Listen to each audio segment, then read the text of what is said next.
और हम बड़े खुशी खुशी इस बात को कहते हैं कि हमने भारत को शिकस्त दे दी।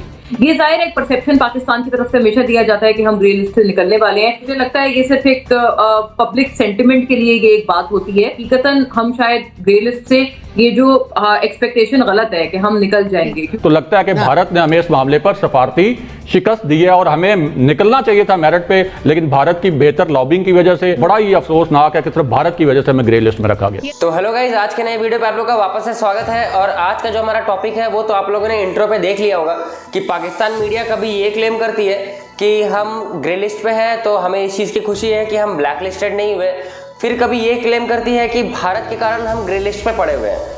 तो सारी चीज़ें तो पाकिस्तान में भारत ही कराता है, मतलब एक सुई भी टूटती है पाकिस्तान में तो उसका भी इल्ज़ाम भारत पर ही आता है। चलो खैर, अच्छी बात है कि आप लोग को डर भी होना चाहिए भारत का। तो हम लोग बिना किसी देर के वीडियो को स्टार्ट करते हैं। और अगर आप लोग चैनल पे नए हैं तो प्लीज़ चैनल को सब्सक्राइब जरूर कीजिएगा, और अगर आप लोग को वीडियो पसंद आए तो वीडियो को लाइक ज़रूर कीजिएगा। तो चलो हम लोग वीडियो एंजॉय करते हैं। हाँ, ये हमारी बदकिस्मती है कि हम ही रह गए कि डू मोर, कुछ और करो, कुछ और दो, हल बिन मजीद। और हम बड़े खुशी खुशी इस बात को कहते हैं कि हमने भारत को शिकस्त दे दी। हमारे वज़ीर ख़ारजा ने कल फिर कहा कि हम ब्लैक लिस्ट पे नहीं आए, ये भारत की शिकस्त है। ब्लैक लिस्ट का मामला तो 3-4 महीने पहले ख़त्म हो चुका था, जब हमने आधे से ज़्यादा वो पे काम कर लिया था। उसी वक्त चेयरमैन ने अनाउंस किया था कि अब इंडिया के सहाफ़ी के जवाब में कि अब ब्लैक लिस्ट का मामला ख़त्म हो चुका, वो ऑप्शन नहीं है। और अब हमारे वज़ीर ख़ारजा कल कह रहे हैं हमारी बड़ी कामयाबी। मैं समझता हूँ मुझे मायूसी हुई है। हमने जो कानून साजी की, जो इक़दाम किए, हमने बहुत से लोगों को पकड़ा, जेलों में बंद किया, ये चलें बहुत अच्छा किया। हमने अपना शायद हमसे कमी ये रहेगी कि जो एक्शन प्लान है उस पर हमने पूरा अमल नहीं किया, पूरे दिल से अमल नहीं किया। और टेरर फाइनेंसिंग और मनी लॉन्ड्रिंग ये बंद करें।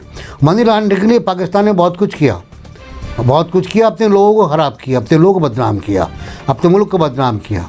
और हाथ में आपके फिर वो जा रहा है कि अप्रैल में इजलास होना है, उसमें गौर कर लेते। अप्रैल में इजलास पे गौर नहीं करेंगे, अब वो जून में गौर करेंगे, आपको 4 महीने के बाद गौर करेंगे दोबारा। तो मतलब वही हुआ कि ज़ाती मुचलके और अदालती मुचलकों पर हमें फिर रिहा कर दिया गया है। और फिर हम कहेंगे कि हम भारत को नाकाम बनाकर आ गए हैं और सियाह लिस्ट से बाहर हैं। तो ये तो एक चीज वाज़ेह है कि आप जब इतना ज्यादा आप काम कर चुके और उसके बाद भी आपको ग्रे लिस्ट से नहीं निकाला, तो 2-3 चीजें टारगेट हो सकती हैं। एक तो ये कि भारत ने वो लोग जो आइडेंटिफाई किए हुए, जिनको वो कहता है कि जी वो लश्कर तैयबा में थे, जैश मोहम्मद में थे, फना में थे, वो में थे, उसमें से हो सकता है कि कुछ का अभी भी नाम बाकी हो और प्रेशर ये आ रहा हो कि जी इनके खिलाफ कुछ नहीं किया गया। ये बात बिल्कुल सही है कि हम ब्लैक लिस्ट नहीं होंगे। चीन, टर्की, मलेशिया ये ममालिक हमारा साथ दे रहे हैं वहां पर। और इसके अलावा दीगर जो FATF में मेंबरान हैं उनकी शायद हमें उस तरह से हिमायत हासिल नहीं है। ये कहना गलत है। हकीकत पसंदाना जो बात है वो यही है कि शायद आइंदा आने वाले माह में भी उनकी हिमायत हमें ना मिल पाए, जैसे कि अभी तक भी नहीं मिल पाई है। ये जाहिर एक परसेप्शन पाकिस्तान की तरफ से हमेशा दिया जाता है कि हम ग्रे लिस्ट से निकलने वाले हैं। ये जाहिर है, मुझे लगता है ये सिर्फ एक पब्लिक सेंटिमेंट के लिए ये एक बात होती है। असल में हकीकतन हम शायद ग्रे लिस्ट से ये जो एक्सपेक्टेशन गलत है कि हम निकल जाएंगे, क्योंकि हमने ऑल्दो किया बहुत कुछ है लेकिन वो वोट्स हमारे पास नहीं है।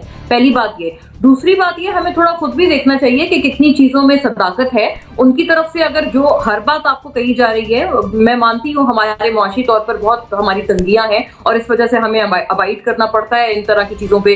फिर अगर FATF में ग्रे लिस्टिंग आती है तो IMF वगैरह दीगर जो जितनी ये लेंडिंग एजेंसीज हैं ये हमारे लिए मजीद मुश्किलात खड़ी कर देती हैं। बल्कि इस मरतबा तो IMF ने क्लियर आपको कहा था कि FATF की शराइत के साथ ही हम अपनी चीजों को मुंसलिक रखेंगे व्हेन टॉकिंग अबाउट पाकिस्तान। तो ये तो बातें पहले भी IMF आपको कर चुका है। तो हमारे लिए मुश्किलात हैं, आई नो दिस। कि जिन 3 नुकात पर पाकिस्तान को कहा गया है कि इसके ऊपर अमल नहीं किया या इसके ऊपर अमल करें, वो तीनों टारगेटेड नुकात वो हैं जो भारत उठाता रहा है।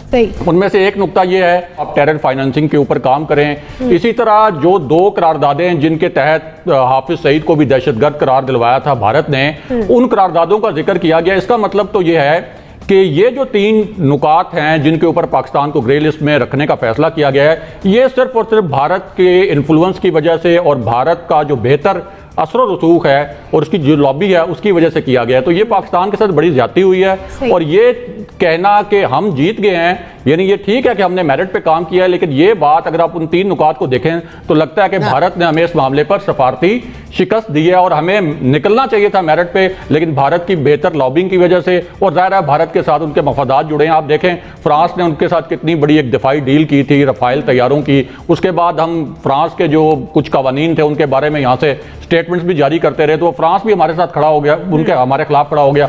तो ये सारे फैक्टर्स हैं, हमें सफारती सतह पे भी करना चाहिए इस मामले को, जाहिर है कि अपनी सफारती पॉलिसी भी बेहतर करनी चाहिए। और दूसरा बदकिस्मती ये भी है कि भारत की लॉबिंग और उसके साथ जो मफादात जुड़े हुए आलमी बरादरी के, वो हमें मार रहे हैं। खासतौर पर ये 3 पॉइंट्स आप पढ़ें तो बड़ा ही अफसोसनाक है कि सिर्फ भारत की वजह से हमें ग्रे लिस्ट में रखा।